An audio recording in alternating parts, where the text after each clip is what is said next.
Now, with the Star Wars franchise, there's a lot of great things to look forward to based on what John, Dave, George, Timothy Zahn, and even Tony Gilroy are creating together as this new dream team, if you will, that's going to eventually also include the Russo brothers, James Cameron, and many other Hollywood creators out there that's going to become a part of this dream team to really steer Star Wars in the right path. This is Mike Zero. Subscribe if you're new and like this video to see future Star Wars updates.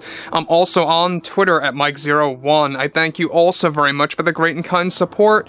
And without further ado, let's get right into exactly what's going on with a specific plan by John and Dave to really kind of do something incredible for the fans, especially the hardcore fans, I must add, that really grew up with the Legends content. Now, given that there are a lot of announcements on the horizon, that's going to take place, by the way, at D23, also at one of the earnings calls, most likely the last one in November, by Bob Iger himself. There's a lot of great things coming out that's going to really reshape the Star Wars franchise and really kind of fulfill this roadmap that's going to be ever evolving. Now, moving into exactly what the big plan here is by John, George, and Dave has a lot to do with the character of Luke Skywalker and actor Mark Hamill, as well as new actors coming into the equation to portray the character of Luke. And there's a lot more to the story than just that, so let's get right into this right now. So, currently, Disney and Lucasfilm are beginning to develop multiple Star Wars TV shows for the fans that will be announced by this September. One of the big Star Wars projects is one called Jedi Knight, that's the code name, that is going to provide fans multiple short stories of Luke Skywalker and his Jedi Knights throughout his life in the form of an anthology show. John and Dave have already been storyboarding the show and creating notes that is going to be narrated by an older version of Luke Skywalker portrayed by Mark Hamill. However, the plan by both John and Dave is to have a mixture of recasting Luke with a new actor or actors through Sebastian Stan and Graham Hamilton, as well as bringing back Mark Hamill for the older variant of Luke. Now, Hamill has been instructed by Disney to keep on denying his return regardless of signing on for the role of Luke again in Jedi Knight, one of which is going to focus on Luke Skywalker opening the series portrayed by Mark Hamill himself in black Jedi robes and attire, with R2-D2 by his side in front of the Yavin 4 Jedi Temple, just like from Star Wars Legends. Now, let me stop right here for a second. What's interesting about this, and we've talked about this many times, is that this isn't necessarily going to be a Luke Skywalker show in the literal sense, but Luke is going to be in the show quite a lot. It's really about his academy and his new Jedi Order and the Jedi Knights that followed. And Luke will be a very big part of it, but it's not going to be called, Luke Skywalker, a Star Wars story or anything like that, or any kind of series with his name in it. But it's called Jedi Knight, that's the code name right now. I'm sure they're going to change it to something else, maybe even make it plural. But looking at everything relating to this, we know that what they are planning to do is to have the older variant of Luke, portrayed by Hamill, to open up the overall series as Luke Skywalker himself, right around the age of, let's say, for example, in his late 40s, maybe even at the age of 50. It's said to be pre-The Force Awakens era, a little while before the sequel trilogy even comes into existence, and even before Luke Skywalker, how he was in the flashback into The Last Jedi. So it is going to be like the middle point of Luke Skywalker's life as a Jedi Master. So on top of this is where things get even all the more engaging, is that this variant of Luke is planned to be the one that will be narrating the stories of his past and is reportedly a version of Luke just before the events of the sequels. Now, Luke here is clean-shaven and is said to be speaking to a group of Jedi Knights on Yavin 4.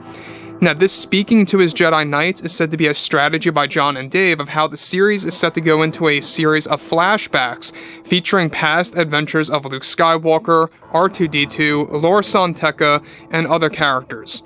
This is John and Dave's way of balancing between using both the return of Mark and a recast of Luke played by both Sebastian and Graham Hamilton.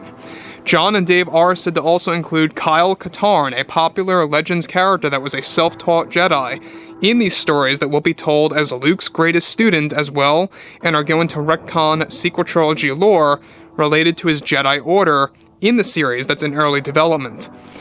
Now, Disney is planning to also release this by 2026, unless the writer's strike persists and delays things further. Now again, the thing that really bothers me lately is that they're always blaming things on the writer's strike, on why everything is getting delayed, and it's sad, but it's true. That really is the finger that's always pointing toward, the main reasoning why a lot of shows are getting delayed. And yes, it has a lot to do with the writer's strike. That's exactly why Mando Season 4 is not coming out now until 2025, and yes, this is a thing, it's not coming out next year, sad but true as well.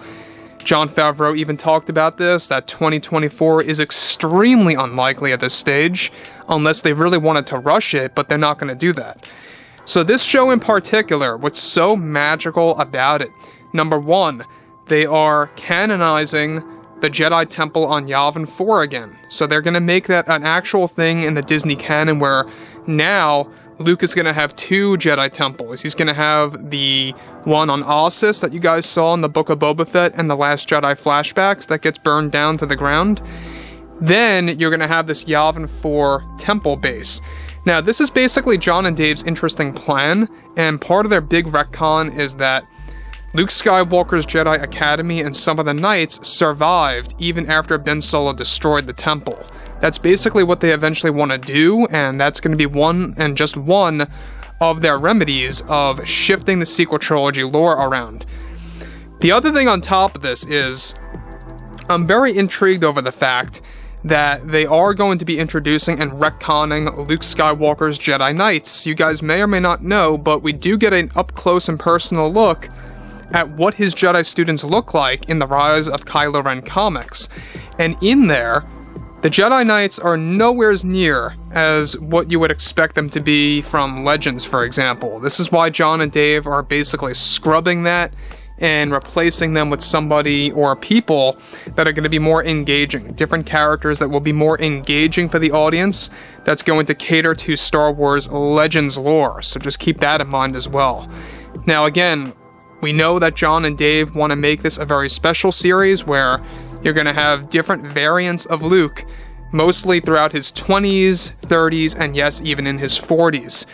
And I think it's a great and healthy way to explore the life of Luke in one single anthology show to kind of just fill in the blanks. There's a lot of stories to tell in there to really kind of just give fans what they have wanted to see for so many years. This is also John and Dave's remedy to really kind of just ignore the sequel trilogy. That's one of their remedies as well, is that they're going to tell these stories, but they're not going to acknowledge the sequel trilogy canon in these particular tales that will be told in the form of both flashbacks and present time within the story that's going to be narrated by Luke himself on screen and off screen.